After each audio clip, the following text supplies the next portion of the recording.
Hello ફૂડી friends, કૃષ્ણાકા kitchen ખજાનામાં તમારું સ્વાગત છે. આજે હું ખૂબ જ હેલ્ધી રેસીપી લઈને આવેલી છું, પૌષ્ટિક દૂધ સુખડી.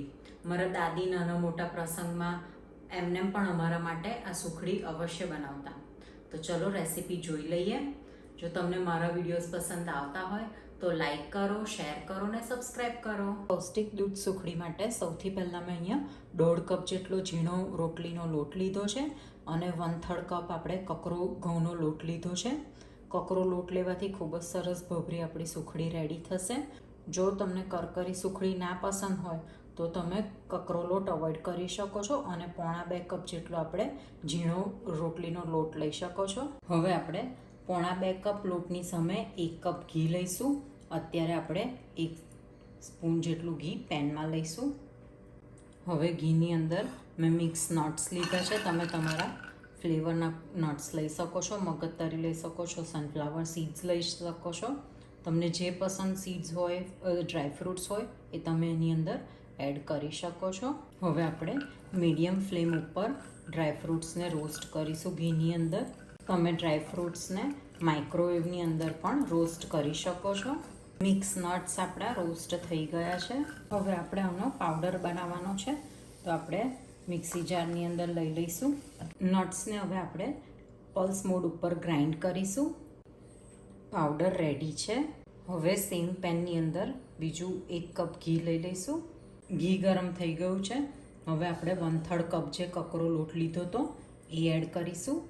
આપણે કકરો લોટ અને ઝીણો લોટ મિક્સ નથી કરવાનો, કારણ કે કકરા લોટને ઝીણા લોટ કરતાં શેકાતા વાર લાગે છે, એટલે સૌથી પહેલાં આપણે કકરો લોટ શેકીશું. કકરા લોટને શેકાતા 2 મિનિટ થઈ ગઈ છે. હવે આપણે ઝીણો લોટ અંદર એડ કરી દઈશું.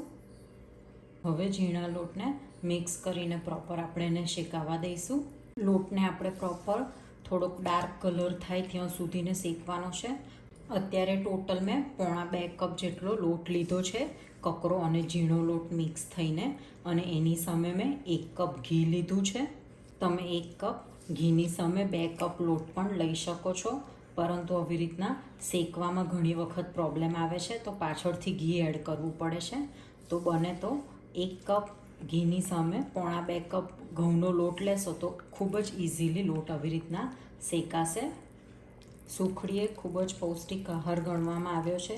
એમાં ઘી છે, ગોળ છે, ઘઉંનો લોટ છે, જેમાંથી આપણને ખૂબ જ સરસ એવી એનર્જી મળી રહે છે.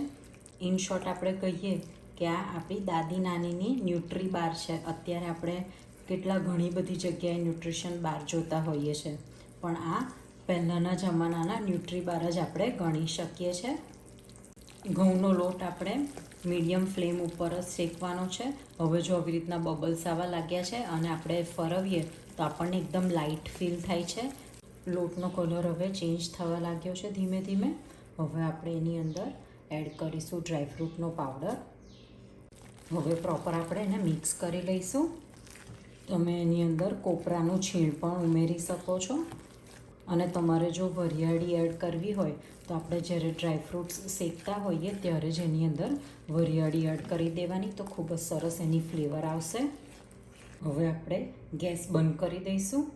હવે અંદર એડ કરીશું 1/4 કપ દૂધ. દૂધને પ્રોપર આપણે મિક્સ કરી લઈએ. દૂધ નાખવાથી સુખડી 100% એકદમ પોચી બનીને રેડી થશે. હવે લાસ્ટમાં આપણે ઉમેરીશું ગોળ. 1 કપથી થોડોક ઓછો ગોળ લીધો છે. ગોળને હવે પ્રોપર મિક્સ કરી લઈએ. અત્યારે મેં કોલ્હાપુરી ગોળ લીધો છે. તમે કોલ્હાપુરી ગોળની જગ્યાએ દેશી ગોળ પણ યુઝ કરી શકો છો. તમે જો કોલ્હાપુરી ગોળ લેતા હોય તો ઓલવેઝ એને સમારીને યુઝ કરવો, જેથી એ તરત ઓગળી જાય. ઘણી વખતે આપણે ગેસ ચાલુ હોઈને જ ગોળ અંદર ઉમેરી દઈએ છીએ, જેથી ગોળનો પાયો બની જાય છે, જેથી આપણી સુખડી એકદમ ચવડ ને કડક બનતી હોય છે. તો આવી રીતના સૌથી છેલ્લે ગેસ બંધ કરીને ગોળ ઉમેરવાથી એકદમ સરસ સુખડી સોફ્ટ રહેશે. હવે આપણે સુખડીને જેમાં ઠારવાની છે એ ડીશની અંદર ઘી આપણે લગાવી દઈશું. હવે ગ્રીસ કરેલી થાળીની અંદર આપણે સુખડીને લઈ લઈએ. હવે આપણે પ્રોપર એને દબાઈને ઠારી લઈશું. અત્યારે અહીં મેં સુખડી બનાવવા માટે દૂધનો યુઝ કર્યો છે. એટલે અઠવાડિયા સુધીના આપણે એને સ્ટોર કરી શકીએ છીએ. સુખડી સરસ સ્પ્રેડ થઈ ગઈ છે. હવે જ્યારે ગરમ હોય ત્યારે જ આપણે એના પીસ પાડી લઈશું.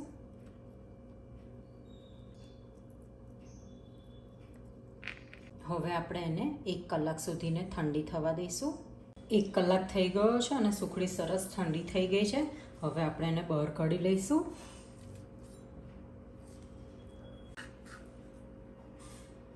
હવે આપણે ચેક કરી લઈએ. એકદમ સોફ્ટ સુખડી બનીને રેડી થઈ છે. તો રેડી છે એકદમ સોફ્ટ એવી દૂધ પૌષ્ટિક સુખડી.